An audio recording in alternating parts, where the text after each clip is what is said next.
भागलपुर में गंगा नदी पर बना विक्रमशिला सेतु पुल आधी रात को उस पुल का एक स्लैब गंगा में समा गया। एक बार फिर खतरे की जद में आ गया है विक्रमशिला सेतु। आधी रात करीब 12:50 बजे पुल के पिलर नंबर 133 के पास सड़क का एक बड़ा स्लैब अचानक टूटकर गंगा नदी में गिर गया। गनीमत रही कि मौके पर तैनात पुलिसकर्मियों और प्रशासन की सतर्कता से एक बड़ा हादसा टल गया।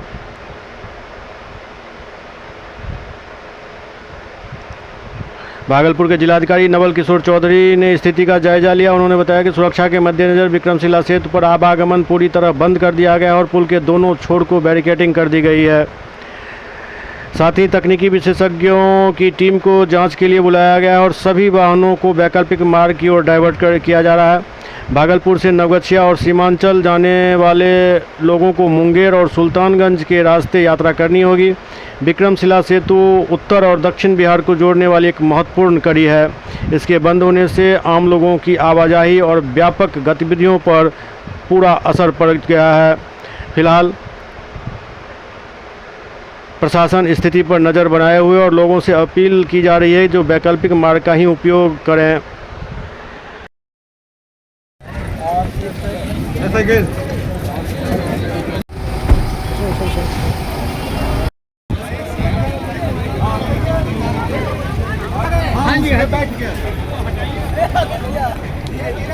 वो ऑपरेटर को लेते जाइए।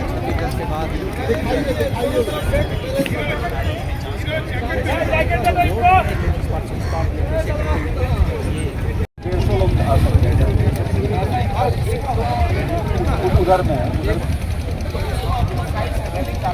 वो डाल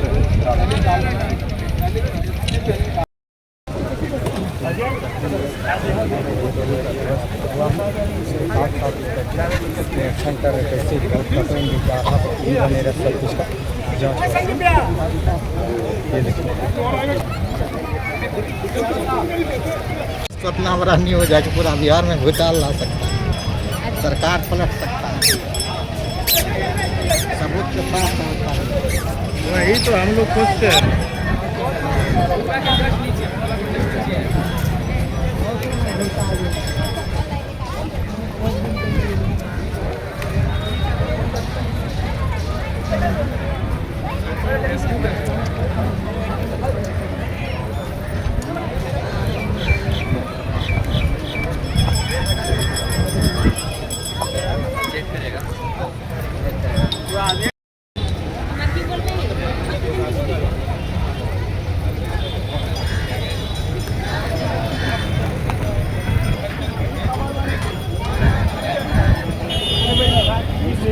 शंकर भाई बैठते ना भाई गया हो गया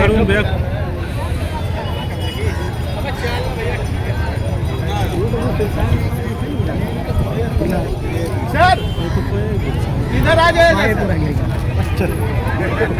नया बन गया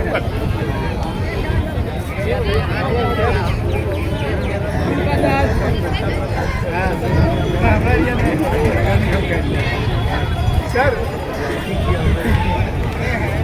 एकदम से रिस्क नहीं लेना है। नाली बनाए हुए हैं और आप सर बोर्ड से स्वयं निरीक्षण का पूरे क्षेत्र का सर क्या सर कहना आपको अवगत कराना चाह रहे हैं कि रात को कल लगभग 12:30 के आसपास 12:35 के आसपास ये खबर मिली कि एक स्लैब थोड़ा नीचे धंस रहा है।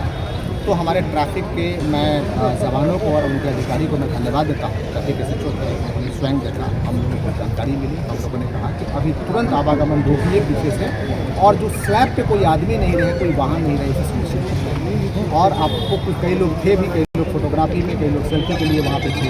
हम लोगों ने उसे खाली कराया और उसके ठीक 5 मिनट के बाद वो गिर गया। यानी 15 मिनट के अंदर में ये घटना हुई और इस पर सभी लोग, हम लोगों ने हताहत नहीं होने दिया। कोई वाहन या कोई भी व्यक्ति हताहत नहीं हुई, इसके लिए मैं अपनी टीम को धन्यवाद भी देता हूँ। और हम लोगों ने जितनी भी गाड़ियाँ पुल पे थी उसको पीछे ले जा करके ट्रैफिक को फेसमेंट कराया और ट्रैफिक को हम लोगों ने डाइवर्ट कराया। अभी सवेरे से देख रहे हैं कि लोगों का आना जाना जहाँ से नवगछिया से होता रहता है, इसके लिए कई नावें चल रही है। लेकिन सरकार की तरफ से भी अभी हम लोगों ने सर्वे कर लिया है। तो नाव आज शाम से कल सवेरे स्टार्ट करेगा, आज शाम से स्टार्ट करेगा। दिक्कत नहीं है। जो लोग प्राइवेट नाव से जाना चाहते हैं उसके लिए भी हम लोग दर निर्धारण हम लोगों ने कर दिया है, 50 रुपये प्रति व्यक्ति होगा। और जाएंगे तो सुरक्षा में जो नाव की क्षमता है उतनी ही क्षमता में लोग ले जाएंगे। मैं आपके माध्यम से आम जनों से भी विनती करना चाह रहा हूँ कि नाव की क्षमता है उसी अनुसार जाएँ, उससे अतिरिक्त व्यक्ति नहीं जाएँ। पर्याप्त संख्या में नाव हम मंगवा रहे हैं। सुल्तानगंज में जो हमारा कहलगांव में फेरी है उनसे भी अनुरोध किया गया है, उन लोगों ने बाहर में भी कोलकाता में भी फेरी से अनुरोध किया है। तो पर्याप्त संख्या में लोगों के आवागमन के लिए नाव घबराएं नहीं। और जो निर्देश होता है, जो संचालन का समय है, वो भी सवेरे में 5:30 से लेकर के शाम के 5 बजे तक कर दिया गया है। प्रत्येक नाव की क्षमता वहाँ पर उसमें लिखी रहेगी। दूसरा, राशि भी फिक्स कर दिया गया है 50 रुपये। फिर हम लोग नाव संचालक से बात करेंगे कि आगे जैसा भी काम जल मार्ग का सर आपने मुआयना किया है, तो क्या पर्याप्त है जल स्टीमर? बिल्कुल, नदी में पर्याप्त जल है। कम से कम 70 से 80 फीट डेप्थ है जो बीच से होकर के है, तो यहाँ से बड़े नीचे खतरनाक घाट का भी है।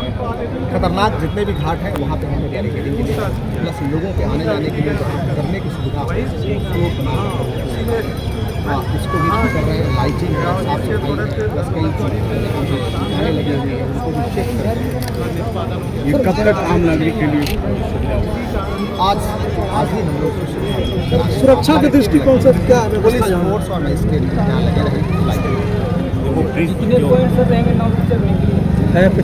के लिए क्या अब ब्रिज के लिए स्कैफोल्डिंग के लिए ब्रिज को स्टार्ट करने के लिए बात चले। ब्रिज के अंदर 3 महीने के अंदर ये ब्रिज स्टार्ट जो अभी हम लोग उसको भी करेंगे और ज़रूरत पड़ेगी तो अक्टूबर नवंबर में पुल की यदि ज़रूरत पड़ी तो उसके लिए